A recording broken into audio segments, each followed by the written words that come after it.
Dobro večer, Dobro večer, možete se predstaviti. ja sam Adisa Zlatić, živim u Bosni, preko interneta sam našla Robertovu adresu gdje piše Robert čudo, dobrotvorac. Mene je zainteresovalo šta je u pitanju, pošto sam bolesna puno, tražila sam i našla sam puno ljudi koji su liječeni, njihove iskaze i onda sam ja nazvala. Javila se gospođa Ljiljana, s njom sam razgovarala, da li da mogu li zakazati razgovor, zakazala je, isto sam rekla za muža da je bolestan.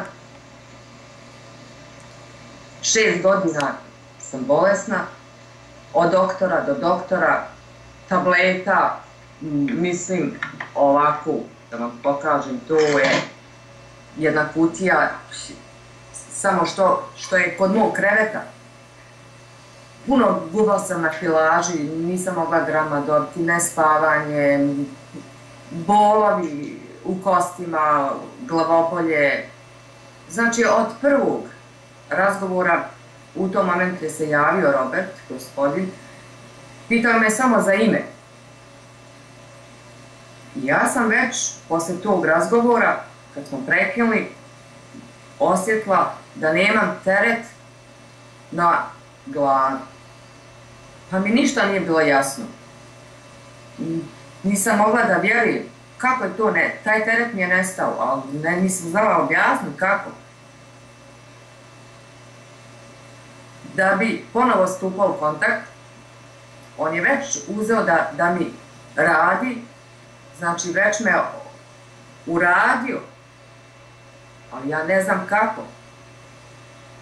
Nisam mogla da shvatim da tu postoji jer sam tražila izlaz, znači došla sam do zida, više ni novca, ne znam kome više da se obratim, sve sam znači obišla, možda 50 ljudi, bioenergičara, bolnice, doktori, nije bilo pomoći. Ovo je tek početak, ne da sam zadovoljna, sam prezadovoljna. Mogu da sebi napravim ručak, što nisam ga napravila možda 5-6 godina. Dijete mi je željno da pojede supu. Ja je ne znam napraviti. Ne mogu da je napravim. Blokiram mozak, blokiram tijelo, blokiram sve. Znači najviše provodim u krevetu. Najviše vremena dođe situacija, ne mogu da do toaleta da odim. U nastavku ćemo vidjeti do kraja liječenja, trajat će nekih možda 2 sedmice, vidjet ćemo. Mislim da ću možda hodam. Kad mi je od jednog tretmana olakšalo da mogu da zaspijem, nisam znala šta je san. Nevjerovatno. Ovo sam pristala javno. Jer ljudi puno ima bolesni, djeci ima puno bolesni, da se obrati, da imaju kome da se obrati iz mog ličnog iskustva. Mogu da kontaktiraju mi kući. Ja ću im pokazati, nalaza ima 5 kila. Što ljudi ne znaju ni šta da mi propišu. Ne postoji lijek koji ja nisam kupla i proteine, i vitamine, ali nije postojalo lijeka. Znači, ja vjerujem zato što sam to vidjela na sebi. Pomak od prvog, znači razgovora, nisam mogla da vjerujem. Gospođa Adisa, ja sam Robert, evo mi smo baš preko Skype-a. Ja ću vam neke stvari obelodaniti. Tačno, vi ste nazvali, ja sam apsolutno i pričao s vama i pitao za ime. Zapravo vi ste naručili vašem mužu razgovor što živi u Americi.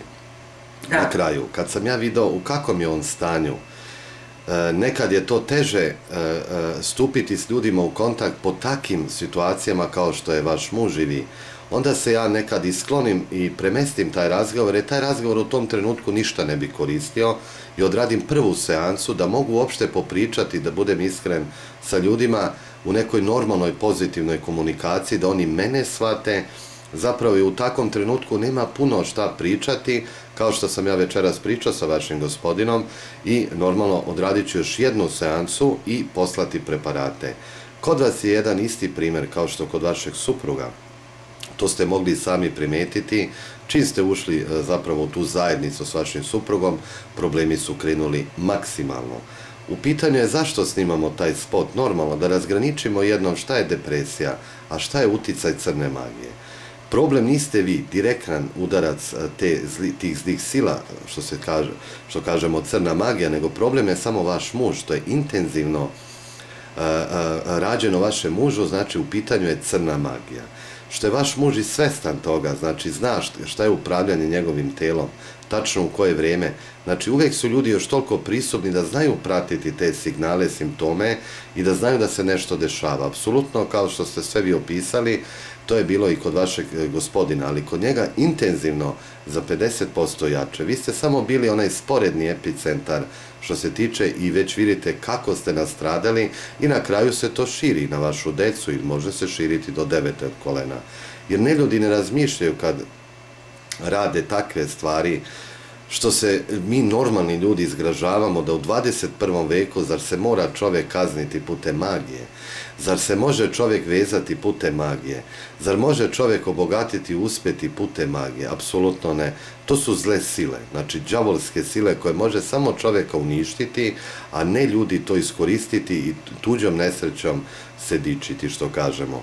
Tako da su to duševni nemiri. Apsolutno, gospođa Disa, uticaj samo magije, zato smo i odradili taj spot. Vama ćemo isto poslati preparate i za 2 nedelje napraviti spot broj 2, da vidite sami, znači nije još onda posle problem, nego problem je skinuti posle tu negativnu energiju, izbaciti iz tela, jer kad ljudi su pod uticajem crne magije, oni uvijek dođu do zida. To su jako neobjašnjene stvari. Vi kad bi to željeli nekom ispričati, niko vas možda ne bi ni razumeo, jer to su neopisljive stvari. A gospođa Disa, opišite mi situaciju vašeg muža koji živi u Americi, kako je on to doživljavao i kako ste mu probali pomoći i ako možete malo pobliže njegove simptome. Njegovi simptomi su bili za neobjasniti.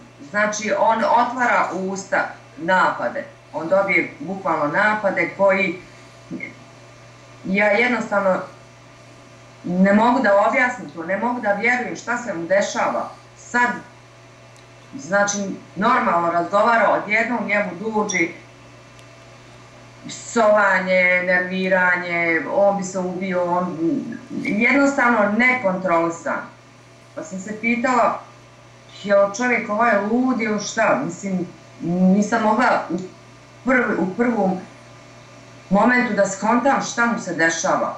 Vodila ga ljekarima, vodila ga nema gdje nisam, tražila spasa, međutim sve to momentalno je djelovalo kao da se smiri, ali međutim to nije. On jednostavno legne, ne može čovjek da ustane, ne može da radi, ne može da funkcioniše, ne može da razmišlja. Ja sam njega kao dijete, ajde da jedi, ajde da se istušira, da funkcioniše, ajde probaj ovo, probaj ono. Probala mu antidepresive, ni to, samo mu dobije kontraindikacije, znači nemoguće je bilo više živiti, nemoguće. Mislim, probala sam na sve moguće načine da se čovjek spasi. Uz njega sam se ja razbolila, što nisam mogla ni ja da shvatim zašto sam ja bolesna. Da. Počelo je i na moju familiju da se širi. Svi bolesni. Niko nije bolestan po nalazima, po svemu, niko nije bolestan, ali svi smo bolesni. Niko ne može da radi, niko nema volje za životom. Niko nema volje, nema jednostavno nikakvog smjera, nema pravca, nema znači ništa. Koga god sam imala od prijatelja, od familije, ne mogu da shvate da to postoji, da šta je u pitanju, stvari mi nismo ni znali šta je u pitanju, šta se dešava, ne možemo da shvatimo. Razumem. Što god da se proba ne funkcioniše, znači jednostavno samo se tone i samo propadamo i zdravstveno, i psihički, i materijalno.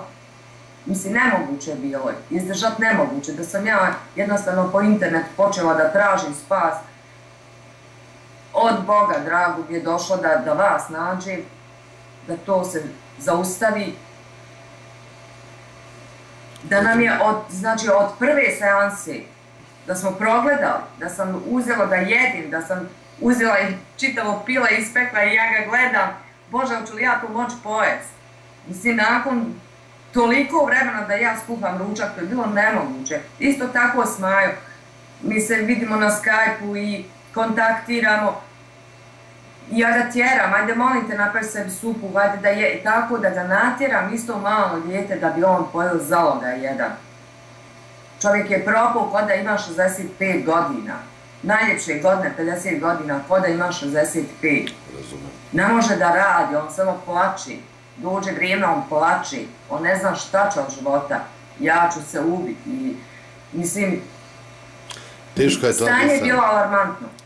Teško je to, recimo, takav osjećaj je teško ljudima objasniti zapravo kako se vi vaš Smajo osjećate, jer to je nekad i neobjašnjivo.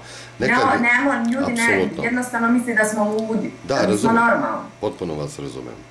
Tako da, Disa, mi ćemo snimiti uskoro, mi ćemo poslati, ja ću danas spremiti preparate, poslati i dobit ćete, ja se nadam, za jedno 7-8 radnih dana. Poslije ćemo snimiti spot broj 2, što se tiče skidanje magije, izbacivanje negativnosti, zapravo to je oblik depresije. Znači, duševno oboljenje ili depresija je jedna ista stvar. Onda ćemo raditi spot broj 2, vidjeti vaše osjećanja, ono što je uz moje garancije da će vam biti apsolutno bolje. I nastaviti normalan život. Ja vam želim u tom trenutku puno zdravlja i nek vas Bog čuva i vašu porodicu i gospodina Smaja. Hvala puno i puno sreće vam želim. Živi zdravi. Puno zdravlja vama i vašoj familiji. Također i mi vama.